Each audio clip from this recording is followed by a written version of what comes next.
தென்றலே மெல்ல பேசு சீரியல்ல இனி எபிசோட்ல இளமதியும் நானும் பிரிஞ்சிருவேன் அப்படின்னு சொல்லி இந்த ஜோசியக்காரன் சொல்றான் அப்படின்னு ஜோசியரை போட்டு பொல பொலன்னு பொழந்துகிட்டு இருக்கிறாப்ல பரம. இளமதி மனசுக்குள்ளாரே நினைக்கிறாங்க, நம்ம ரெண்டு பேர்த்தையும் பிரிக்கணும்னு நினைக்கிறதே உங்க அம்மா காலா தான். அது மட்டும் தெரிஞ்சதுன்னா நீ என்னதான் பண்ண போறியோ அப்படின்னு சொல்லி நம்ம இளமதியும் மனசுக்குள்ளாரே நினைச்சுக்கிட்டு இருக்கிறாங்க. அதுக்கப்புறம் தான் இங்க தான் ஏற்கனவே வந்து பாத்தீங்கன்னா இந்த கலா வந்து பாத்தீங்கன்னா ஒரு சதி திட்டத்தை பண்ணி வச்சிருக்கு இல்லையா.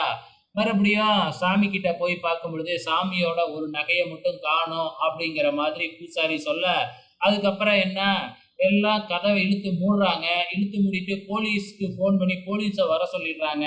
போலீஸ் வந்ததுக்கப்புறம் விஷயத்த சொல்றாங்க.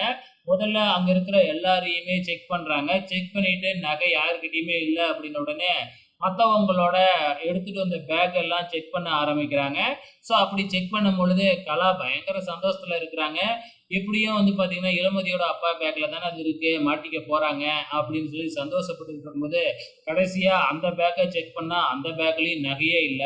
இத பார்த்த உடனே பயங்கர ஷாக் ஆகுது இந்த கலாவுக்கும், ரஞ்சிதத்துக்கும். இந்த பேக்ல தானே நான் நகைய வச்சேன் அப்படிங்கிற மாதிரி நினைச்சுக்கிட்டே இருக்கிறாங்க. ஸோ அதுக்கப்புறம் எங்க தேடியுமே நகையே கிடைக்கலையே அப்படின்னு எல்லாம் பேசிக்கிட்டு இருக்கும்பொழுது, நம்ம இளமதி தான் பாருங்க அந்த தாம்பாளத்துல இருக்கிற மாதிரி இருக்கு அப்படின்னு சொல்ல, கரெக்ட்டா அந்த தாம்பாளத்துல தான் அந்த நகை இருக்கு.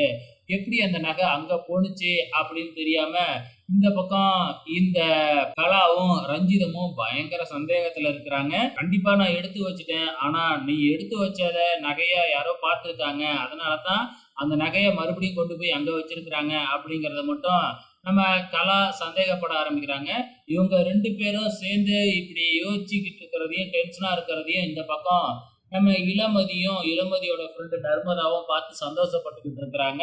ஸோ வெயிட் பண்ணி பார்க்கலாம் நாளைக்கு என்ன நடக்க போகுதுன்னு.